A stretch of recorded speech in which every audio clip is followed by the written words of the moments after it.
Olá, sejam bem-vindos ao nosso podcast Pode ou Deve, Neurociência na Criação dos Filhos. Eu sou Bruna Trevisan, psicóloga, mãe do João e da Catarina. E eu sou Graciele Azevedo, psiquiatra da infância e adolescência e mãe do Heitor. E hoje a gente vai falar um pouquinho das nossas motivações para o podcast, né? Falar um pouquinho dessa... da nossa história. Da nossa também, história, né? essa ideia de a gente estar ter uma formação, uma prática clínica direcionada à infância e adolescência, lidando com muitas mães e pais.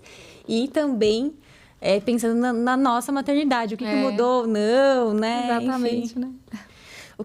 Quando a gente estava conversando sobre a ideia na verdade, surgiu bem despretensiosamente, né? Assim, não foi um grande projeto, né? Tipo, faz o quê? Um mês, né? Vamos fazer isso, vamos lá. Não, sozinha não faria, mas talvez se a gente fizer em duas, né? E vem muito motivada por isso, né? De a gente conseguir ter essa troca. Exatamente, né? E uma troca que a gente possa... permear aí entre as duas posições, né? De profissional e de mãe. Porque a gente tem uma busca na nossa prática sempre por práticas com evidências, né? Buscar sempre passar para os nossos pacientes, os pais que a gente atende, ou, né, para os nossos alunos, que são profissionais da área, sempre informações, né, seguras, né? Com base em estudos e etc. Mas quando a gente vai para nossa prática de mãe, a gente realmente não vai ter todas as respostas na ciência. Exatamente. Eu acho que esse era um dos pontos para mim, que era assim, não só essa ideia de passar a prática baseada em evidência, mas também falar quando assim, olha, isso daqui não é essa certeza que estão passando não, entendeu? Isso daqui não é uma prática, isso não é baseado em evidência.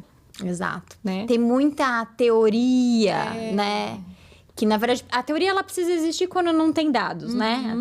Tem que aparecer de algum lugar, até que ela seja testada e veja se faz sentido ou não, né?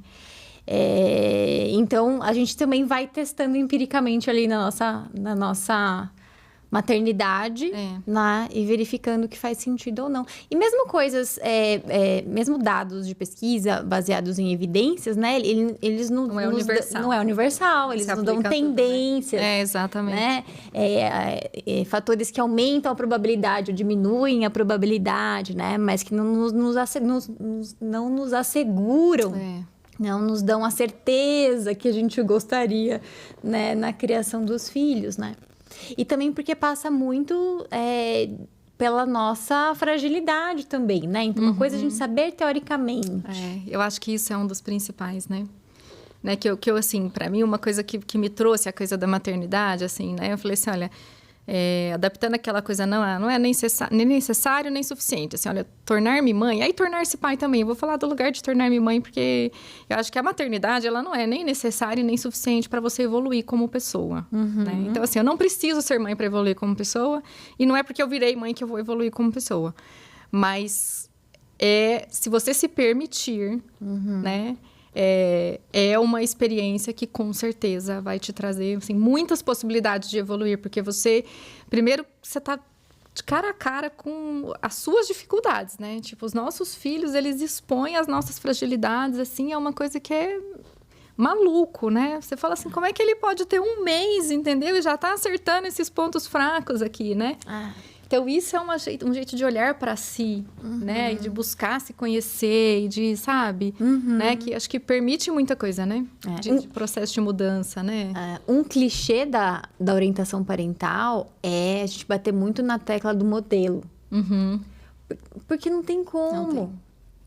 O poder da modelação é absurdo. Absurdo. É absurdo, né? Aquela coisa, não adianta eu falar uma coisa e fazer outra, né? O tempo inteiro eles estão reproduzindo a gente, né? Não, eu acho que a gente está conversando, eu já estou pensando assim, né? Um tema que a gente pode trazer seria isso. Como é que as crianças aprendem? Boa.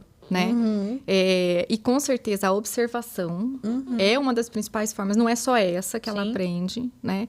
E aí dependendo... Vicária, né? Dependendo do que for, tem que ser instrução direta mesmo, né? Ou não vai funcionar o aprendizado, mas especialmente nos pequenos, e para sempre, né? Mas para a maior parte das coisas, a observação, né? Ela também testa hipóteses, mas vamos deixar pra gente gravar um desses, né? Isso, depois. Mas isso. acho que a coisa do modelo, né? Então, você se conhecer. Porque ninguém é perfeito, né? Assim, talvez a gente saiba a teoria, mas mesmo assim... Não, né? E é uma coisa assim, lógico que eu gosto, meu objetivo principal na minha prática é o desenvolvimento das famílias, né? Que eu atendo. Mas eu tenho um ganho secundário, que é eu ficar me lembrando o tempo inteiro de como eu tenho que agir com os meus filhos, ou como seria bom que eu agisse, ou que, né, o que favorece ou não o desenvolvimento deles, né? Porque essa repetição interna, né, é muito importante também pra gente trazer pra prática. E entender onde é que eu sou frágil também, sabe? Entender que eu posso ser frágil aqui, né? E que, assim, eu posso mostrar pros meus filhos que, assim, olha... Eu errei aqui eu me corrijo também, Sim. sabe? Então, eu acho que é essa coisa do... E a gente erra demais. Exatamente, erra né? demais. E eu acho que é isso, assim, eu acho que tem uma paranoia do mundo moderno, né? Que eu vejo, assim, pelo menos nos grupos de maternidade que eu convivo ali, né? Que a gente acha que existe uma fórmula adequada, né? Só existe um jeito correto de ser pai e mãe, né? E é esse jeito que eu vou seguir. Jeito único, né? Um jeito único, que é correto. E que se eu não fizer isso, eu tô acabando com a vida do meu filho também, né? Então, tem um desespero ali para todos os lados, né? Que Tem alguns extremos também. Extremos, exato. Né? Então, gritei uma vez, nossa, acabei com a vida do meu filho. A gente se deixa levar, né? Por algumas coisas ali. Exatamente porque expõe nossas fragilidades, né? E a gente se perde, às vezes, no meio das informações, né? Então, acho que um dos motivos também era esse, de falar assim, olha, a informação, ela é muito importante, né? Mas o autoconhecimento, talvez ele venha até antes, né? Você se conhecer e você definir também quais são os seus valores, acho que ele é um pouco anterior ali. O conhecimento sozinho, ele não dá conta das coisas, né? Acho que você colocou 2 pilares bem importantes, né, Grati? É o autoconhecimento e a informação, né? Caminhando juntos.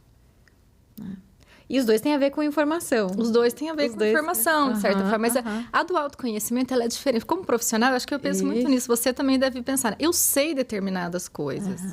Mas daí, eu modificar isso em mim também, né? É uma coisa que é... Sim. Né?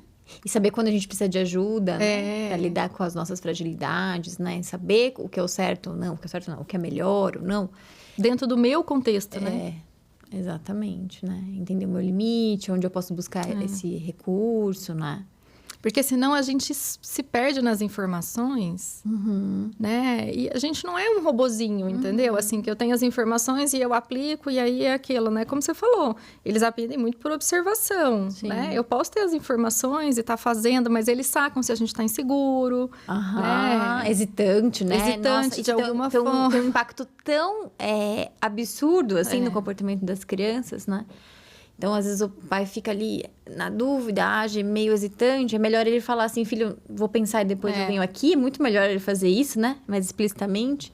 Porque vai passar mais segurança do que ficar... Ai, meu Deus, e agora? O que eu faço aqui, né? É difícil, mas né? Conta um pouquinho, em que momento da sua vida veio a maternidade? Profissionalmente, inclusive, isso, né? Assim, acho que é interessante. Então, assim, eu acabei sendo mãe mais tarde, assim, né? Filhos não era algo que estava no meu planejamento, não? Assim, não estava no meu planejamento, assim. Eu sempre fui uma pessoa que gostei muito de estudar, entendeu? Muito dedicada ali ao trabalho, né? E aí, eu estava no meio do meu doutorado ali, quando a gente decidiu, assim, tá bom, então vamos começar a tentar, assim. Até pensando que, acho que talvez demore, um pouco desse pensamento, isso, né? E também foi uma coisa assim, né? A gente decidiu começar a tentar no comecinho de 2020. Então, veio a pandemia, assim. Né? E aí é o medo, né? E aí veio aquela, tipo, e aí? A gente tenta, a gente não tenta? E eu falei, nossa, esse negócio não vai ser rápido, né? A gente que, como médico, talvez já tinha alguma ideia. Eu falei, não vai ser rápido. Eu tava com 38 ali, né? Eu falei, poxa, tem que tentar, né? E aí já veio engravidei ali mesmo, né? Uns 2, 3 meses depois, assim. Então, e aí tava isso, né? Pandemia, no meio do doutorado, né? Então, assim, eu fiz a qualificação pro doutorado com umas 30 e poucas semanas, né? E aí depois me afastei um pouquinho. Você tem muitos sintomas? Né? Da gestação foi muito tranquila, assim. Que maravilhoso. A sua teve muita? A minha foi muito tranquila, a gestação toda, assim. Toda. Realmente, assim, nem dor nas costas, aquela coisa de falta de ar, assim, não tava tendo. Ah, que bom, isso ajudou muito. Então. Eu não sei se o fato da pandemia tá fazendo menos coisas também um pouco, né? Se ajudou, não sei, mas foi mais difícil, na verdade, depois a defesa já tendo um filho pequeno, né? Esse momento até que ainda foi ok ali, né? Depois exigiu um pouquinho de paciência até do meu orientador, né? Porque com um filho pequeno ficava mais difícil, né? As coisas eram um pouquinho mais difíceis, assim, né? E aí foi isso. Pra você, assim, como é que foi? Pra mim, eu sempre quis ser mãe. Mas eu tinha uma ideia de que as coisas tinham que acontecer numa certa ordem, né? Então, assim, a gente casou relativamente cedo, né? Eu tava com 26, né? E eu tava começando o doutorado. E aí, eu terminei o doutorado, e aí, enfim, a gente passa para aquele pós do doutorado super estressante. Né? Eu quero ficar um tempo sem olhar para isso, né? Porque é muito intenso. E aí, falei, bom, acho que chegou a hora da gente começar a tentar. E a gente mudou pro interior nisso também, né? Para ficar perto da família, já meio planejando isso, né? Assim, né? Ter esse suporte e tal. Só que daí, eu acho que eu tava tão tensa com essa ideia que demorou uns meses. E eu falei, quer saber? Eu não sei que horas que vai acontecer, né? E aí, apareceu a possibilidade de uma bolsa do pós-doc. Aí eu ficava, eu vou, não vou. Eu comecei o pós-doc, na verdade, sem bolsa, porque eu falei, se eu engravidar? Eu tô comprometido com a bolsa, né? E tal. Aí, apareceu a bolsa, minha orientadora ofereceu. Eu falei, mas se eu engravidar? Ela, fica tranquila, tal, né? Eu falei, quer saber, tá demorando mesmo. E aí, eu fiz o processo seletivo, ganhei a bolsa, engravidei. Acho que eu precisava que isso acontecesse, né? Mas aí deu tempo certinho, era um tempo mais curto e tal do projeto, né? Deu certo. E acho que foi num tempo bom. E aí, o João foi o primeiro, né? E a Catarina veio quase 6 anos depois. Então, o João, eu tinha 32 quando ele nasceu. E a Catarina, mais recentemente, foi com 37, né? E aí, foi bem mais rápido, assim, né? Porque daí eu já tava falando, nem vou me preocupar mais. Segundo, a gente muda a mentalidade, né? E fez bastante diferença na minha prática clínica, né? É uma coisa assim, precisa ser mãe para atender famílias e crianças? Não precisa. Mas, para mim, fez muita diferença conseguir me posicionar mais, assim, entender a perspectiva dos pais, os desafios, ter muita delicadeza com a culpa materna, né? Porque ela é altamente ativada dependendo do que o profissional coloca, né? Os pais chegam muito no consultório já alertas, assim, do tipo, deixa eu falar o que é mais adequado, em vez de ser transparente logo de cara. Muitos pais têm essa preocupação. E, na verdade, é bom... Até na TCC, a gente usa muito a técnica, quando convém, né? De autorrevelação, né? Então, de trazer com alguma função específica algo pessoal, né? E ajuda muito nesse sentido, assim, né? Daí, os pais conseguem se conectar melhor. Também já passei por isso, né? Eu também já passei. Ela entende. Ela também não é fácil para ela, né? Então... então é bem útil. Eu acho que quando os pais procuram a gente, né? Tipo, eu sou psiquiatra, acho que eles ainda chegam num ponto de mais fragilidade ainda, né? Porque quando é saúde física, tipo, tá muito claro pra pessoa que, assim, eu não deveria saber. Então, eu não deveria saber operar o apêndice do meu filho mesmo, sabe? Mas quando é algo da educação dos filhos, né?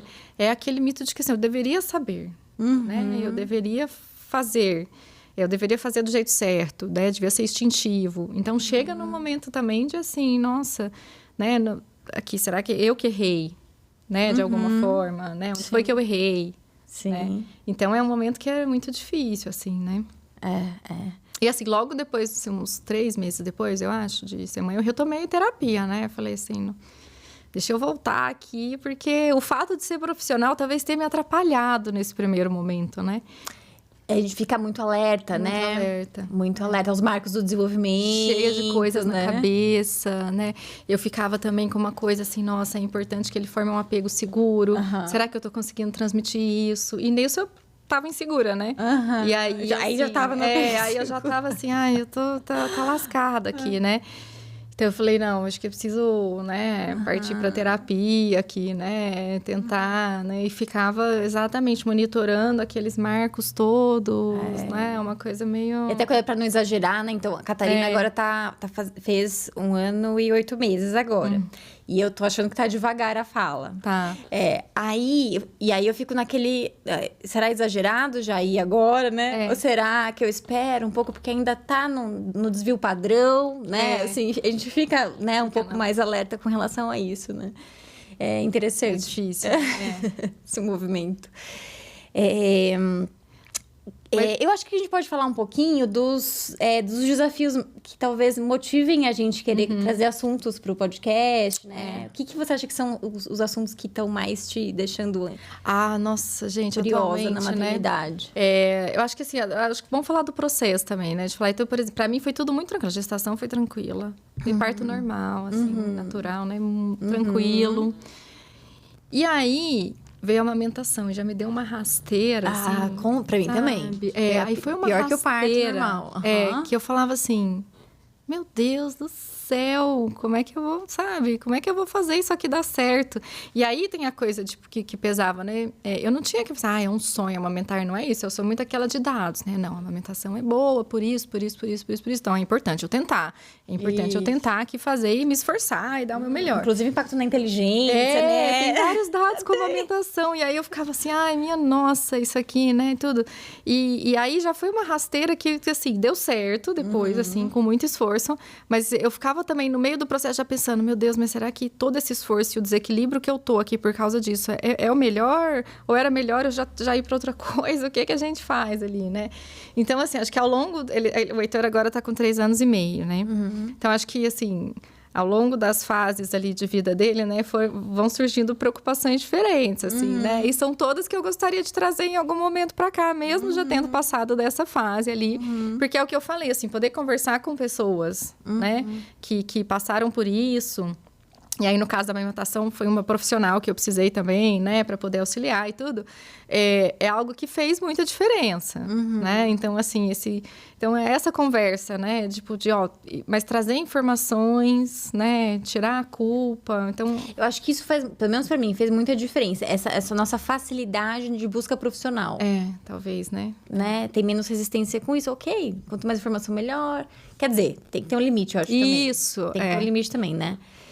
Porque, por exemplo, na amamentação, eu já estava super indo atrás de amamentação durante a gestação. Porque eu já tinha ouvido falar, estava em grupos e tal. Eu acho que até exacerbou a pressão sobre a amamentação. E foi muito desafiador. Foram meses de muito sofrimento, assim, com problemas recorrentes em vários sentidos, assim. Então, tinha uma pressão interna pelo excesso, talvez, de informação que eu tive. Assim, a forma como chegou, sabe? Uma ideia de a todo custo, né? Faço o máximo possível e tal. Que, assim, no final das contas, é lógico que eu adorei poder amamentar ele mais de 2 anos, assim. Eu acho que tem reflexos realmente na saúde dele, assim, né? Enfim, no desenvolvimento dele. Mas que a gente precisa entender nossos limites, né? Ser mais acolhedora conosco mesma, né? Consigo mesma, né? Então... a gente fica ali, né, nesse meio do caminho, assim, né? Mas aí, então, das fases atuais, assim, né? Então, assim, por exemplo, eu tenho um perfil um pouco mais ansioso, né? Nunca chegou a ser uma ansiedade patológica, né? Precisar de algum outro tipo de tratamento, mas... E também não teria problema se tivesse chegado, mas eu tenho um perfil mais ansiosinho. Então, eu acho que é uma coisa que... mais antecipatório, mais alerta, exatamente, né? Aquela alerta, o negócio é diferente, será que eu vou tentar, entendeu? Assim, vamos lá, como é que vai ser meu desempenho nisso, né? E aí, assim, quando eu vejo alguma dessas coisas, né, no meu filho, é um negócio que já me dá um alerta de falar assim, ai, meu Deus, será que vai por esse caminho? Será que eu tenho que fazer alguma coisa diferente aqui? Quais assuntos te despertaram esse pensamento? De olhar, assim, por exemplo, tá no momento de testar uma coisa nova, né? E talvez ele tá mais ressabiado de tentar uma coisa nova. Aí eu já falo, será que é um sinal de ansiedade? Novo, uma atividade nova? Uma atividade nova, cheia de crianças. Não, será que isso é ansiedade? Será que é só o jeito dele? Né? E aí eu fico, poxa, será que... vai ser ansioso? Nossa, eu sofri na vida por causa de ansiedade, né? E assim, a gente não consegue proteger nossos filhos de tudo, né? É o que eu falei. A gente tem defeitos, tem qualidades, né? Então, é a coisa de saber... Mas aí, acho que fica aquela coisa de assim, mas eu também não posso contribuir, né? Uma coisa é falar assim, olha, eu entendo o jeito que ele é, mas eu também não posso ser um fator para contribuir ali, né? Porque Até pensando num ciclo de ansiedade, tem muito isso, né? O filho ansioso, de pai ansioso, e aí se a criança demonstra ansiedade, aí o pai vai... E aí, assim, como é que a gente faz, né? Então, acho que talvez na idade dele agora, né? Seja a coisa que eu fico lá um pouquinho né, me perguntando, assim, um pouquinho mais. Em relação ao que você pode ajudar. Até que ponto você pode ajudar, até o quanto você respeita o temperamento dele, o tempo dele. Até que talvez um momento que fala assim, não, agora é talvez um outro profissional para olhar para isso, né? E nos pequenininhos, né, na idade dele, eu acho assim, é melhor eu estar com a minha terapia em dia, talvez uma orientação parental, não vai ser algo direto com ele, né? Assim, não penso que é assim. Mas também tem essa coisa de falar assim, poxa, você não está causando impacto, né? Que é isso que eu acho que a gente tem que avaliar muito, né? Qual que é o impacto real disso? Tá, demora um pouquinho e vai, né? Assim, ela está se isolando de todas as crianças, que não é o caso, né? Então, eu acho que são coisas que a gente vai tentando medir ali, né? Para tomar umas decisões, assim. Sim, sim. Eu, enfim, tive vários pontos, né? Acho que foram me suscitando buscar ajuda ou não, ou buscar mais informação ou não. Tem a questão dos marcos do desenvolvimento. Essa questão da fala, com o João também eu fiquei assim, eu achei que também demorou um pouquinho mais, também tá aberto. Mas não cheguei a procurar ajuda, deu tudo certo. Eu achei que tava... respirei fundo e falei, acho que eu tô exagerando e deu tudo certo. Mas não tô desincentivando buscar ajuda quando a gente percebe, ao contrário, né? Eu acho que é só não... a gente usar da informação adequada, né? Assim, se a gente tem a informação do momento que... o que acaba acontecendo, eu acho, com alguns profissionais, com relação aos marcos do desenvolvimento? A gente fica esperando, porque é sempre assim, uma janela. É uma janela. Então, a gente fica esperando que apareça ali na primeira idade. Exatamente. A fala que começa com 1 ano e 2 meses. Então, a gente fica... 1 ano e 2 meses não falou. Então, né? Mas tem uma janela, 10 meses não andou. Aí acho que tinha que andar com 10 meses, né? Só que você pode andar até 1 ano e 2 meses, né? O limite superior mesmo para atrás é 1 ano e meio, né? Você fala atrás 1 ano e meio de andar, né? Comigo foi assim um pouco no balbucio, né? Porque o balbucio vem dos 6 aos 9, né? E o Heitor foi ali 7, quase 8, né? Que veio o balbucio, assim. E aí tem a coisa do jeito que a informação é passada, né? Assim, eu sabia que é isso, né? Mas às vezes eu vejo a informação ser passada ali na internet de um jeito que a criança com 6 anos tem que estar balbuciando, né? E não é assim. Eu sabia que era isso, mas eu ficava assim, mas não podia ter vindo com 6 para me tranquilizar já também, sabe? Não veio com 6, dos 6 aos 9, menino. Me ajuda um pouquinho, né? Precisa me deixar ali um mês e meio, né? Tipo, na expectativa aqui, né? E a gente fica isso, esperando que seja no primeiro marco, né? Exatamente. Fica, meu Deus, vai atrás. Não. Mas, assim, ok, né? Tem que pensar na curva normal. Na curva normal. E é isso, se atraso é atraso. Que eu falei, olha, 1 ano e meio não andou, não dá pra esperar, entendeu? Não é algo mais que a gente vai esperar. 1 ano e meio não tá falando palavras, né? A gente vai procurar. E que nem sempre essa ajuda é uma terapia, né? Às vezes é uma modificação em alguma coisa. Então, por uma exemplo, orientação já é suficiente. Com a questão de linguagem, né? De fala, especialmente, assim... a gente sabe que telas é um grande problema. Então, às vezes, uma criança que está muito exposta à tela, pode ser que esteja um pouquinho atrasada porque está mais exposta à tela, né? Então, vamos tirar a tela. É uma coisa de refletir sobre o processo também ali. Perfeito, né? Perfeito. Então, esses marcos foram uma motivação. Depois, uma questão social. Então, eu fui uma criança muito tímida, que sofria muito, assim, até o início da vida adulta. Com relação à timidez, assim, ser realmente algo muito desafiador. E hoje tá aqui gravando um podcast. Eu tô aqui, pois é, você vê, né? Então, isso já ficava mais em alerta com relação a João. E aí, esse foram um dos motivadores, porque ele já tinha algumas questões específicas ali. Eu pensava assim, eu não quero que ele sofra tanto quanto eu sofri. Acho que é o que eu penso. Né? Eu penso também, é isso. Né? Então, assim, enfim, né? Será que a terapia teria me ajudado se eu tivesse tido acesso, né? Não sei. Mas se eu posso fazer isso por ele, né? Ok, no mal não há, né? Então, vamos lá. Então, esse social... A aprendizagem em si, né, eu acho que não era um fator, assim, teve muita facilidade sempre. Se interessou muito, né? Por todos os estímulos, até o contrário. Como eu vi que ele tinha muita facilidade e interesse nesse sentido, escolhi uma escola que buscasse desenvolver outras coisas, né? E que segurasse um pouco mais nesse sentido, né? A gente vai gravar um de escolha de escola, né? Inclusive, assim, né? Que também acho que é um processo ali, né? Então, é muito importante a gente, o pai e a mãe estarem atentos nessa individualidade, né? Porque são eles que vão conhecer mais o filho, mais do que a escola. A escola vai contribuir com o olhar delas, lógico, né? Mas... E acho que eles têm esse papel também de chamar a gente um pouco para a realidade, né? Seja para perceber um atraso ou para tranquilizar e falar, poxa, essa coisa é encanação sua um pouco. Tá? É porque assim, muitos pais não têm parâmetro, né? De comparativo, né? Ou às vezes tem um parâmetro injusto. Um irmão muito diferente, para mais ou para menos. Então, é importante uma visão externa com relação a isso. Né?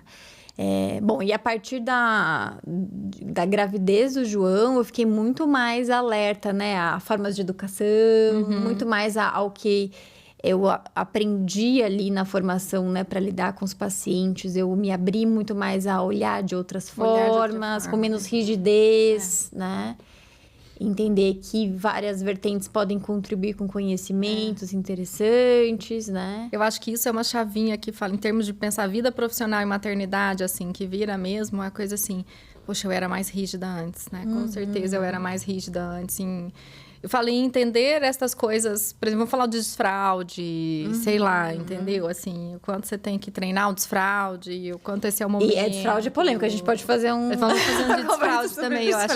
Mas é isso, assim, aí quando você começa na maternidade, você começa a se abrir para outras coisas, a ler outras coisas, e até a checar qualquer evidência disso que eu acreditava ali, de certa forma, né? De falar, porque é isso que eu falei, tem muita coisa que tem na teoria, assim, mas que não tem uma evidência empírica, não tem uma prática ali pra gente ver, né? E aí são coisas que é isso, assim, que eu ia me questionando muito, assim, né? Do tipo, gente, mas eu aprendi desse jeito, eu sei desse jeito. E não era um aprendi desse jeito só porque foi o que eu tive acesso, não era isso. Eu sempre fui uma pessoa, assim, né? O pessoal até brinca um pouco, assim, se eu for escolher a base da maquiagem, eu vou fazer uma revisão sistemática, entendeu? Do tipo, nossa, vamos lá, não sei quantos sites, o que tá em comum entre eles, não sei o que, né? E vamos pensar. Componentes. Né? Então, era essa coisa, tipo assim, entrar em contato com muitas coisas e escolher, né? Mas é isso, assim, depois você não tem uma linha única ali, né? Que você fala, poxa, essa linha que eu sigo, isso daqui dá certo 100% das vezes. Como se fosse um time de futebol, né? Uma visão, forma, né? Uma visão política, né? Só tem esse lado, não posso olhar para os outros, exatamente, né? Vou estar traindo a minha teoria, assim, né? Não é bem assim, né? E aí eu acho que a maternidade trouxe isso mesmo, né? E aí essa necessidade de, sei lá, conversar com mais pessoas, entendeu? Assim, ouvir mais pessoas, né? Assim, porque como profissional, numa consulta, a gente fica muito no papel, assim, também de falar, né? De trazer informação e de falar, né? Assim... De dar opções. A depender do perfil da família, né? Então, você não adianta... é isso que funciona, é isso que você vai fazer e acabou. Não, a família está num momento, ou tem um nível de habilidade, ou tem um valor específico. Exatamente. E a gente tem que ter um cardápio, né? De possibilidades que vão se adequar àquele perfil, né? E aí eu acho que outra chavinha, né? Que a gente falou talvez essa coisa do autoconhecimento, da informação. Eu acho que é a coisa do monitoramento, né? Monitoramento e flexibilidade, né? Monitorar se a estratégia que eu estou implementando está trazendo os resultados que eu gostaria e ser flexível para mudar se ela não estiver trazendo os resultados que eu gostaria. Seja pelo motivo que for, né? Ou porque é lindo na teoria, mas eu não consigo implementar mesmo, né? E aí eu preciso pensar numa estratégia que eu consigo implementar, porque não adianta eu ficar com uma coisa mais ou menos ali, né? Então, às vezes tem a ver com uma convicção interna, né? Uma crença até, assim, né? Que mais rígida, e a gente não quer trair a nossa crença sobre aquela, né? Sobre aquele assunto específico. Só que não tá dando certo. Não tá dando certo, então vou ter que... alguma coisa não tá funcionando aqui. Exatamente. Não vou persistir se não tá dando então resultado. Isso de monitorar, né? Monitora o que você tá... Qual era o objetivo, né? E essa outra coisa que eu acho que às vezes a gente se perdia, que é no objetivo, né? Assim, o que é o meu objetivo aqui, né? E aí eu li um livro que eu adoro, já falei várias vezes, que é aquele tipo The Gardener and the Carpenter, o jardineiro e o carpinteiro, assim, ótimo. Tudo. Porque a gente fica com essa ideia de que o meu objetivo é criar uma pessoa de sucesso, né? Tipo, que eu vou preparar o meu filho para um futuro. Então, eu que preciso fazer todas as atividades, não necessariamente eu, mas que eu preciso, sabe, assim, criar as habilidades, que eu que vou estimular as habilidades, né? Uma ilusão de controle, de né? controle, de que assim, olha, o que eu preciso é que o que a gente precisa mesmo é dar amor, né? E permitir que ele desenvolva o que ele tem de habilidade, né? Eu não vou podar habilidades, né? Eu não vou fazer nada, estimulá-lo e criar um ambiente seguro, né? Então, tem uma frase que acho que é do livro que fala assim, que criar os filhos não lhe dá um destino, né? Lhe dá um porto seguro. Então, acho que é isso, assim, a gente não cria filho com essa ideia de que ele vai chegar em determinado lugar. Mas saber onde ele pode voltar sempre que ele precisar. Exatamente. Então, essa ideia de que a gente não tem como a gente ser carpinteiro, né? De construir ali o móvel, né? De acordo com o nosso projeto, né? Eu quero dessa maneira, com esse formato, né? E é muito mais a ideia do jardineiro, né? Exatamente. Então, que vai adubar, vai regar, vai podar, mas a gente não vai conseguir realmente... controlar como essa planta vai crescer exatamente, quantas flores vai dar, né? Quantos galhos vai ter. E às vezes a gente surpreende com a cor, né? Eu comprei a semente de uma flor vermelha, nasceu uma amarela. Fala, opa, peraí. Exatamente. Parecia uma espécie, mas talvez não seja exatamente aquela espécie. E de ver a beleza disso, eu acho, né? Assim, porque isso, até pra gente pensar em nós como adultos, né? Assim, a espécie humana, ela existe, ela sobrevive porque nós somos muito variados. E é essa variabilidade entre pessoas que permitem que em determinados momentos tal característica fosse importante, em outros momentos da nossa vivência como espécie, outra característica é importante. Então, o importante é promover a variabilidade e aceitar essa variabilidade, né? Não existe um molde, né, para todo mundo. Se existisse, de repente, quando as coisas mudam e saem desse molde, né, quem que pensa a respeito? Então, assim, a variabilidade, né, respeitar, ver a beleza nisso, né? E poder... E, assim, a gente deve mirar, né, no adulto que a gente está formando, mas sem perder o meio do caminho, né? Que é incrível poder vivenciar. E, assim, uma coisa que eu tô vivendo de novo com a Catarina, mas que eu vivia muito intensamente com o João, era isso, eu ficava muito grata de poder enxergar de perto tudo o que acontecia, tudo que eu tinha estudado, né? Assim, enxergar diante dos meus olhos acontecendo ali. O desenvolvimento infantil é maravilhoso, né? É incrível, né? Sou apaixonada de um dia pro outro, as coisas acontecendo, né? Assim, é absurdo. Assim. Então, isso me encantou e me encanta muito, assim, né? É incrível. E às vezes a gente acaba muito absorvido pelas outras demandas que não são a prioridade, na verdade, né? Então a gente pensa, pelo menos pra mim, né? Eu penso assim, eu quero ter uma carreira, eu quero impactar outras famílias, ajudar muita gente e tal. Mas também, a minha profissão também tem uma função de que é dar recursos para o desenvolvimento dos meus filhos. E às vezes, se a gente não se dá conta, a gente inverte um pouco isso, né? E perde ali com os pensamentos preocupados com outras demandas de trabalho. E eu tô perdendo alguma coisa que está acontecendo ali na minha frente. Mas uma coisa que eu vi no meu também é que eu tava tão preocupada com as metas dele como ser humano, de marcos e de tudo... que eu não estava aproveitando, né? Que foi quando esses 3 meses dele, que eu falei, peraí, também vou fazer terapia, porque assim, eu tô encanada com algumas coisas e eu não estou vivenciando, assim. Eu tô pensando em desfechos futuros o tempo inteiro, né? E eu não tô aproveitando algumas coisas. Hiperalerta, né? Assim. Então, foi assim... Ainda bem que eu consegui virar essa chavinha cedo, assim, né? Que foi, tipo... E esses primeiros 3 meses também tem outros fatores, né? Muito complicado, e tem questões hormonais, e tem muita coisa ali que bate, né? Mas foi alguma coisa de falar assim... Gente, peraí, sabe? Eu posso só curtir isso daqui, assim, né? Então, eu tenho ali em mente coisas que eu tenho que monitorar. Eu tenho que me cercar de profissionais bons. Então, um pediatra que eu confio, né? E que vai me ajudar a ter um olhar também, né? Porque não pode depender só de mim, né? Eu sou a grande pessoa que vai monitorar tudo aqui do meu filho, né? Mas de falar assim, mesmo com as metas para ele, que não eram metas, que era isso, de falar assim, gente, eu tenho que estar aqui com meu filho, eu tenho que estar... amando ele aqui, vivendo esses momentos, né? E não pensando, né? Se quando ele crescer, se ele vai conseguir trabalhar, se ele vai conseguir se sustentar, se ele vai conseguir...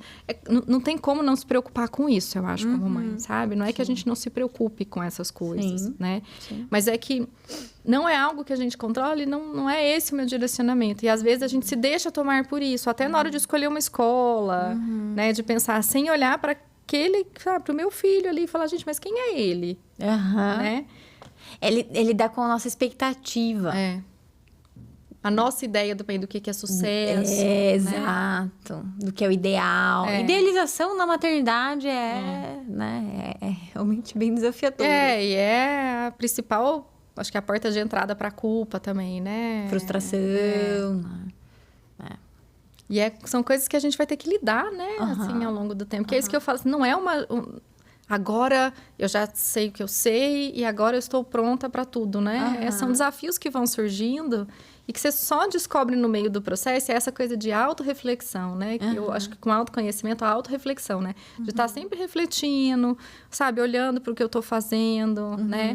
E às vezes também, né? A gente conversou disso um pouco. Acho que as informações se perdem em relação aos nossos valores mesmo. Isso. Né? Então, vem essa informação, a neurociência ali, né? Ela vem e a gente se perde em relação a valor. Peraí, gente, é um ser humano aqui. Né? E assim, a gente não vai ter neurociência que me mostre tudo que eu faço da forma correta, pensando nos meus valores, dentro do meu contexto. Nas minhas prioridades. Das minhas prioridades. Então, de retomar isso, né? É um exemplo que eu dou. Família é algo que para mim, é importante, assim, né? Então, até na hora de escolher viagens, né? Uma viagem internacional para conhecer, falar assim, minha família mora longe, né? Assim, tem gente que mora em Minas, tem gente que mora em Goiás. Então, essa coisa de poder permitir para o meu filho conviver com essas pessoas e talvez viajar para estar com as pessoas que são importantes. Tem mais valor do para que mim, tinha mais valor, especialmente neste momento da vida dele, do que pensar numa grande viagem internacional. Pode ser que para outras pessoas isso seja mais importante, mas era questão de tentar, assim, ser condizente com o meu valor. Sim. Porque senão a gente se compara com outro e fala, nossa, mas o filho tem 2, já foi pra Disney. Poxa, meu filho não conhece a Disney. Eu falo, calma aí, mas não, sabe? Sim. É porque o meu valor é diferente do dessa pessoa. Sim. Tá ok ela fazer isso. Sim. E pra mim são outros, né? Então, nessa comparação, se a gente não tem uma clareza, né, dos nossos valores, a gente se perde muito. E você falou isso diante do conhecimento, né, científico, mas também diante do social. Sim. Né? Então, você até usou o exemplo da Disney, né? Nossa, tem quase uma regra, né, de que é comum que pessoas de um certo grupo vão para Disney. Mas é uma coisa que me interessa para minha família, que faz sentido para mim, que é uma prioridade, né? Ou a escolha da escola, ou a alimentação que a gente tem, ou a forma de criação como um todo, assim, né? Na rotina, tem muito a ver com também a gente se comparar, as mães se compararem, né? Onde elas estão inseridas, que faz sentido ou não.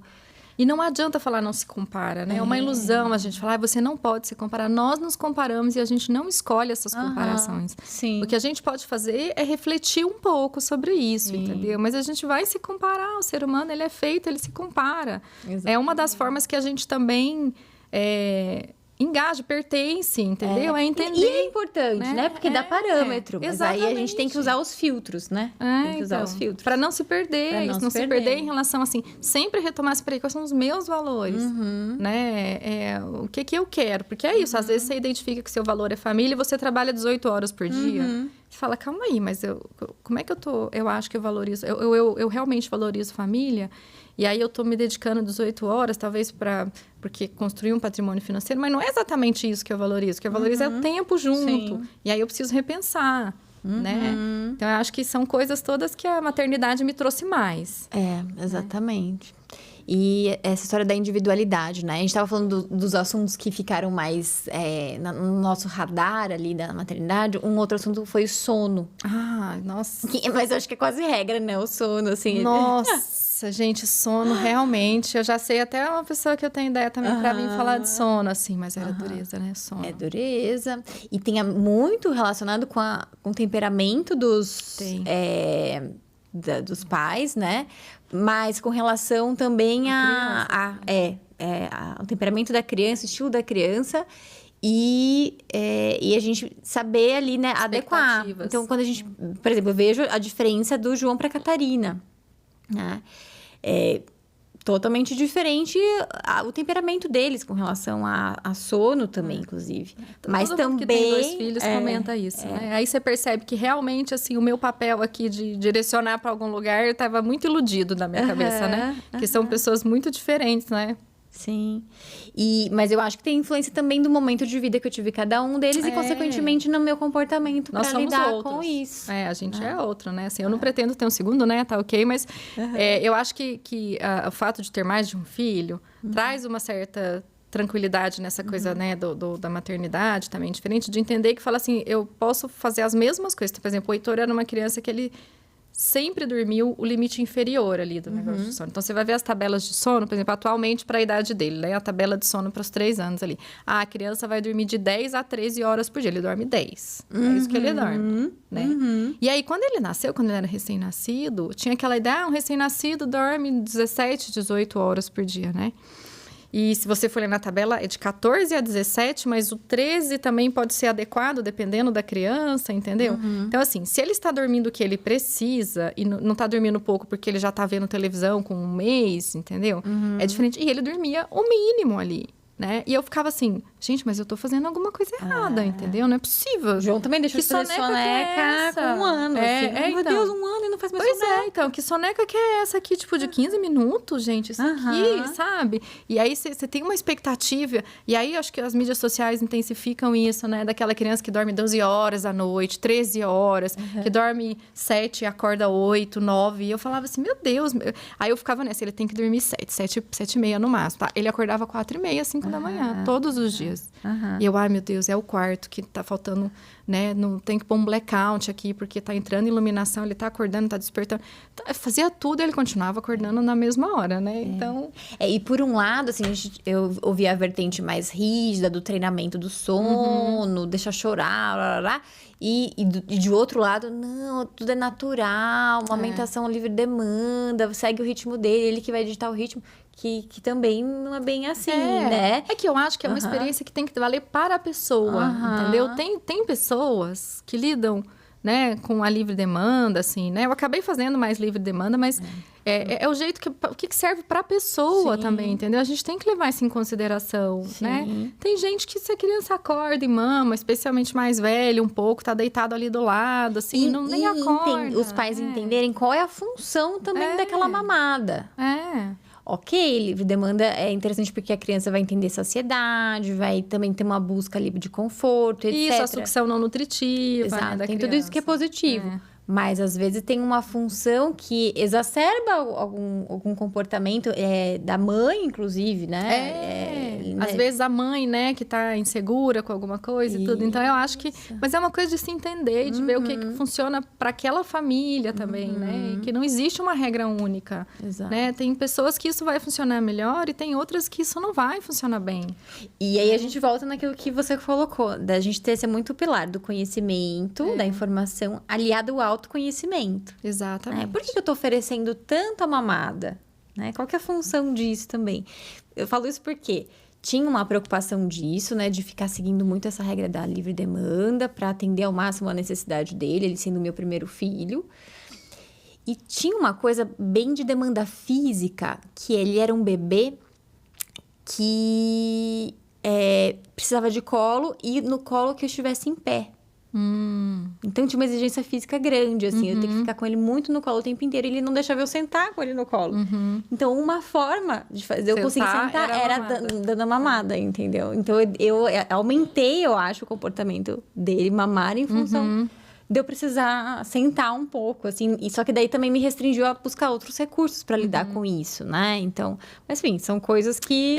e eu acho que é isso, cada criança é de um jeito também, né? E cada criança... Mas eu acho que essa coisa, tipo, que acho que a gente... tem tanta coisa que a gente pode gravar e discutir, mas é isso de falar assim, olha... às vezes você dá um tempo para a criança se acalmar, porque eu tinha muita ideia de que, assim... Por exemplo, desenvolvimento de linguagem. Tá sempre narrando, conversando com a criança. E fala o tempo inteiro. E ele tá ouvindo, e você conversa, nanana. E aí, depois tem um outro livro que eu li, depois mais tarde, que a gente pode trazer depois o tema outra vez. Mas também de respeitar um pouquinho o tempo daquele serzinho, entendeu? Assim, é lógico que ele precisa de acolhimento quase sempre. Mas eu me lembro nitidamente de um momento que ele estava recém-nascido, era 1º mês, e ele estava só sozinho, deitado no berço, assim, se mexendo e olhando, e eu falava assim, ai, tadinho, tão pequenininho, vou deixar ele sozinho aí deitado, melhor eu ficar com ele no meu colo. E, poxa, ele estava tranquilo lá, sozinho, deitado, entendeu? Tava acordadinho, mas estava tranquilo, sozinho, deitado, né? Eu não precisava ter pegado. Agora, né?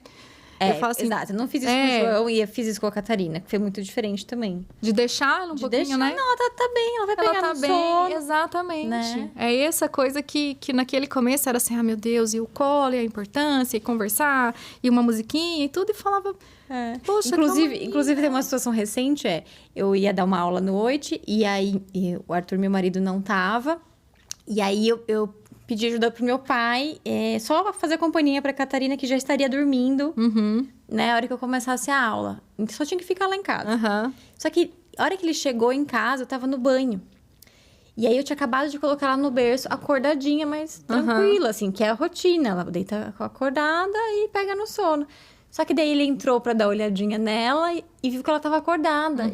E ele falou, e sentou do lado dela e começou a brincar com ela. Falou, pai, agora você vai ter que fazer ela dormir, porque eu não vou conseguir mais, que eu tenho que entrar pra dar aula, né? Mas porque ele falou assim, que absurdo, você deixou ela sozinha, né?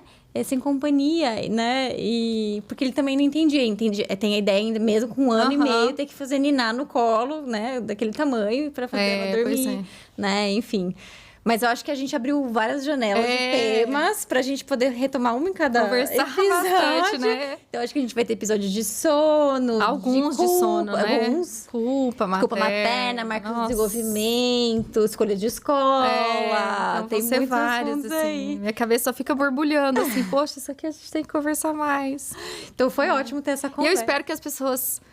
Assim, eu genuinamente, assim, eu gosto de ouvir as pessoas, sabe? E alguém, se comentar, tiver dúvida, alguma coisa. Porque, assim, tem coisas que eu não pensei a respeito, sabe? Pra mim, eu falo, poxa, eu não refleti. Eu não vi esse ponto de vista. Eu não conheço essa perspectiva, entendeu? Assim, deixa eu refletir a respeito. Deixa eu ler um pouquinho. Deixa eu conhecer uma literatura diferente também, que às vezes não foi exposta, né? Sim. Isso eu acho muito legal também. Por isso que a gente pede, então, que vocês comentem, peçam os temas, compartilhem, né? Para que essa informação chegue a mais gente, que possa ajudar, né? Que a nossa ideia, que nos motiva aqui é fortalecer as famílias para que essas famílias desenvolvam cada vez seres humanos mais saudáveis, mais felizes, com propósitos que façam sentido. E aprender junto no processo, né? E com certeza. Com certeza. Então, a gente se vê no próximo episódio. Até mais. Tchau.